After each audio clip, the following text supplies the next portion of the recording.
मुंबईतील शिंदे सेनेचं जागा वाटप आज किंवा उद्या जाहीर होणार असल्याची सूत्रांची माहिती आहे। 29 महापालिकांमध्ये महायुती म्हणून लढणार असल्याची ही माहिती आहे। तर आपले प्रतिनिधी सूरज मसूरकर आपल्याला याबद्दलची अधिकची माहिती देणार आहेत।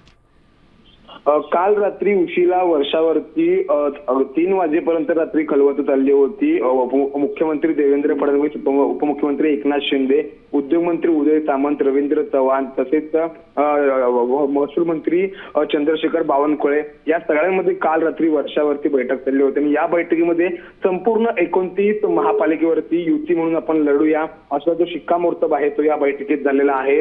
आणि तसेच आज किंवा उद्या जे आहे ते शिवसेना व भाजपचं जागा वाटप जे आहे ते पूर्ण होणार आहे अशी विश्वसनीय माहिती जी आहे ती सूत्रांनी दिलेली आहे। खरं म्हणजे पाहायला गेलं तर अनेक दिवसापासून जागा वाटपावरती चर्चा होत होती, मात्र कालच्या बैठकीमध्ये जागा वाटप जे आहे ते कन्फर्म झालेलं आहे। आणि आज किंवा उद्या जे आहे ते या युतीचा जागा वाटपाचा जो आकडा आहे तो माध्यमांसमोर येईल, सर्वांसमोर येईल आणि त्यानंतर एबी फॉर्म वाटपाला देखील सुरुवात होईल। नक्कीच धन्यवाद सूरज आपण दिलेल्या या माहितीबद्दल। शिंदे सेनेचं जागा वाटप आज किंवा उद्या जाहीर होण्याची शक्यता आहे।